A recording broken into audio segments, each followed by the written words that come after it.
Vídeo rápido sobre Klabin, com código de negociação KLBN3, KLBN4 ou KLBN11 na Bolsa de Valores brasileira. Empresa essa que já retornou 1.800% aos acionistas contra um retorno de apenas 474% do Ibovespa, principal índice brasileiro. Trazendo isso para a sua realidade, um aporte inicial de apenas R$1.000 se transformou hoje em R$19.000, aplicando a metodologia das 3 chaves do sucesso que eu sempre trago para vocês em todos os vídeos. Sempre lembrando que na parte de baixo de todos os vídeos eu deixo uma lista de indicação de livros que você tem que obrigatoriamente estar lendo antes de investir em alguma ação, antes de entrar no mercado de capitais. E eu gostaria muito que você também considerasse, agora no mês de fevereiro, onde nós temos centenas de empresas divulgando seus balanços, ter acesso à metodologia completa, todo o material utilizado, gerenciamento de risco, estratégia de diversificação. O meu livro, que está em status de revisão, considere fazer parte da comunidade.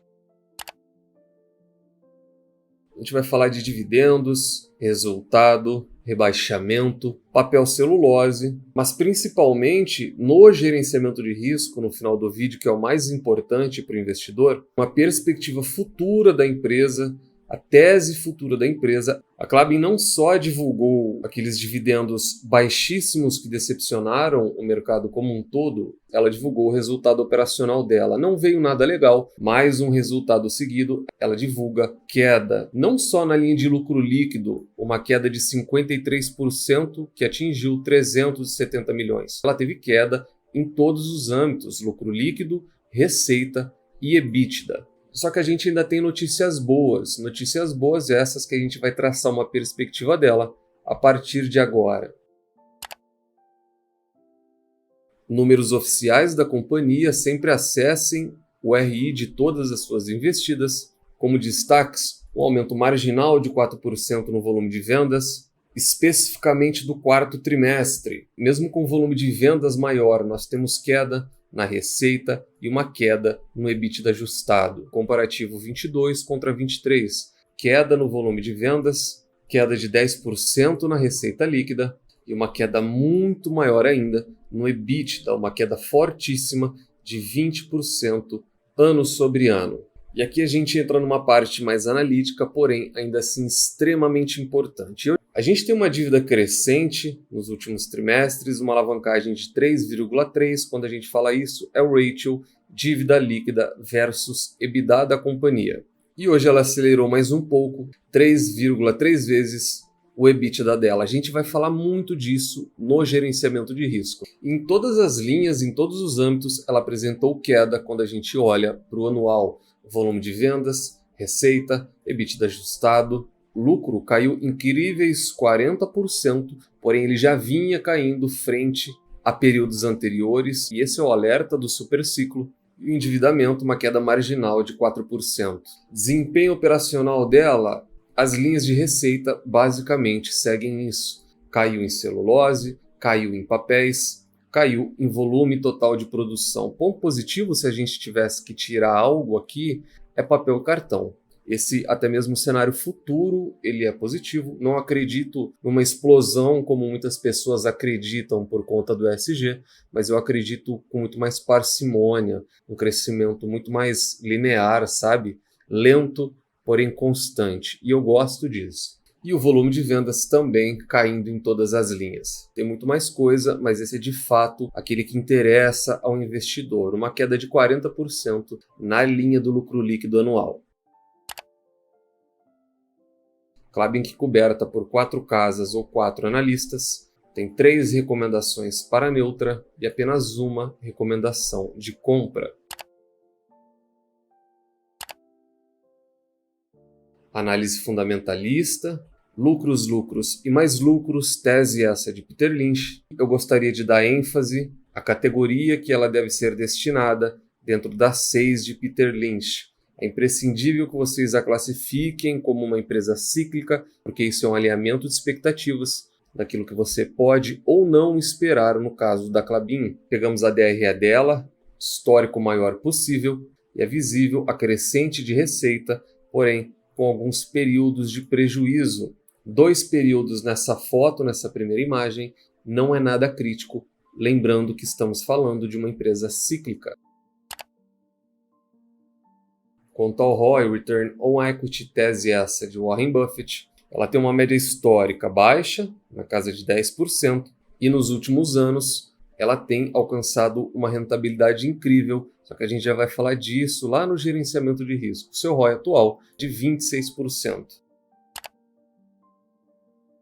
Dividend Yield, tese essa de Benjamin Graham e Luiz Barsi Filho, ela tem uma média histórica de apenas 3%, seu atual beira os 5%.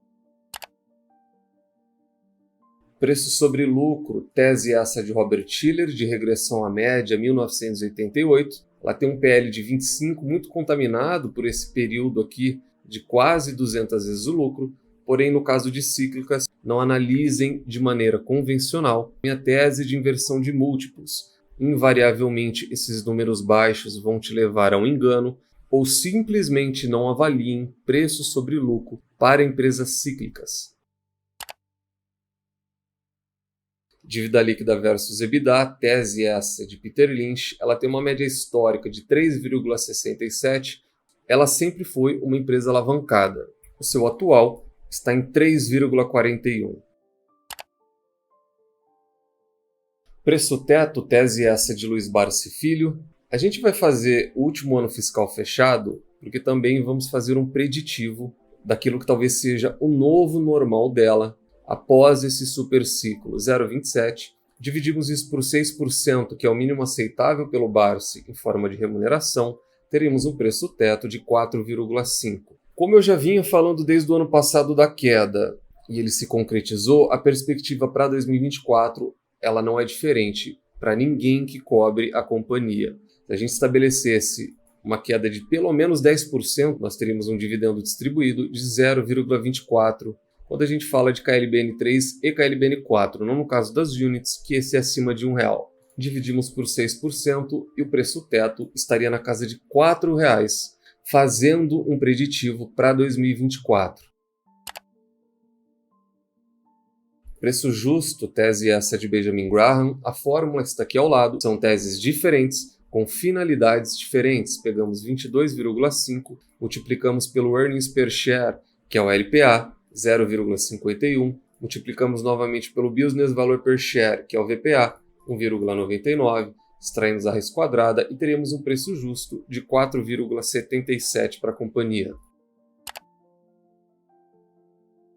Gerenciamento de risco esse, pessoal, individual e intransferível, portanto falamos da Klabin, uma empresa de commodities cíclicas ligada à celulose e ela obtém para mim nota 3, eu a considero uma boa empresa. Pontos positivos, pontos negativos e depois a gente vai falar de perspectiva e tese da companhia. Pontos negativos. Ela é uma empresa com uma rentabilidade ou uma eficiência um pouco apertada. Olhando isso de maneira isolada, não. Quando comparada a seus pares, ela tem a pior rentabilidade sobre equity de todos eles. Segundo ponto, a Klabin é uma empresa com baixa rentabilidade. A Klabin ela é uma empresa que não é boa para proventos e isso os números mostram, o seu histórico mostra um dividend yield de apenas 3%. E a questão da dívida dela ela é preocupante para mim, porque dentro do meu fluxo de análise, segundo múltiplo que eu levo em consideração, rentabilidade e dívida. Isso eu passo muito para o pessoal na área de membros. Olhando isso de uma maneira muito simplista, porque você vai ver que ela sempre foi uma companhia endividada. Se você analisar esse ratio, dívida líquida versus o EBIT, diferença de EBIT e EBITDA é que o EBIT vem antes. EBIT eu gosto de avaliar em diversas companhias, porque ele é aquele que chega mais próximo da capacidade de geração operacional da companhia, mais próximo do resultado real do que ela pode produzir. Já deixei separado aqui, ela é uma empresa cíclica, e esse endividamento bruto, 31 bilhões de reais, ele sempre me preocupou e ele sempre vai me preocupar. Por quê? Porque estamos falando de uma empresa cíclica. Nesse caso, a gente vai levar muito em consideração o EBITDA dela, tá? Não lucro líquido, não disponibilidades, a capacidade que ela tem de gerar caixa, de produzir dinheiro. Hoje ele beira 4 vezes, só que a gente não sabe o EBITDA de amanhã. Por quê? Porque ela é cíclica. Eu já vi empresas cíclicas se complicarem e muito quando num período de crise ou recessão o EBITDA dela despenca, só que a dívida não cai, a dívida permanece. São 31 bilhões hoje, são 31 bilhões amanhã. Eu gosto sempre de traçar o melhor e o pior cenário, e o pior cenário com uma dívida de 31 bilhões, ele não é nada amigável. Agora, pontos positivos também tem e tem de sobra. A crescente de receita mostra a capacidade constante dela de gerar valor ao mercado. A gente vai entrar dentro daquilo que é não tangível, que é mais a área de Charlie Munger. É sobre nicho da empresa, concorrência da empresa, perspectivas futuras da empresa, tese da empresa. E nesse âmbito eu acredito e acredito muito na Klabin. A Klabin faz o que ela faz há mais de 100 anos. Nós não estávamos nem aqui quando ela começou a executar o que ela faz hoje. Eu enxergo ela como uma companhia muito madura, muito robusta, muito bem diversificada, muito bem posicionada, com um nicho difícil de entrar, com poucos concorrentes, ou seja, ela se provou uma empresa de excelência naquilo que eu sempre gosto de falar um pouco mais a fundo do macro, é no caso da Vale. Mas eu vou trazer um pouco para cá também. O business cycle ele se aplica a toda empresa cíclica, todas elas têm altos e baixos, só que a gente tem os picos, a gente tem períodos graves de depressão, e esse é o período que me preocupa, que é onde EBITDA sofre e a dívida continua alta. Empresas que não tiverem disponibilidades, não tiverem caixa para arcar com dívidas de curto prazo, ou ela refinancia, ou ela deixa de existir. Essa é a minha preocupação com dívida. Empresas excelentes atravessam esse truth e se recuperam. A Vale, a Petrobras são empresas assim. E se a Klabin está aqui até hoje, há mais de um século, é porque ela já se provou ser uma empresa de excelência, muito capaz de atravessar ciclos. E parafraseando Warren Buffett, o mínimo que o investidor deve aguardar das suas investidas é que elas tenham boas perspectivas futuras e que elas cresçam. E eu, sinceramente, tenho críticas a uma análise fundamentalista voltada para a Klabin, principalmente contra esses paradigmas de que a Klabin é uma excelente pagadora de dividendos e todas essas conversas que colocam por aí. Ela paga pouco, remunera pouco e é endividada. Só que quanto ao futuro dela, eu sinceramente não enxergo gatilho algum para que ela não esteja aqui nos próximos 100 anos. A tendência é de que eu e você nós não estejamos mais aqui e ela continue fazendo o que ela faz da melhor maneira possível. Sabendo disso, o que você, investidor e sócio, tem que se ater quando fala-se de Klabin, tem-se a commodity a que ela é ligada. No caso da Vale, minério. No caso da Petrobras, petróleo. No caso da Klabin, celulose. Guilherme, mas ela é diversificada? Não, não é.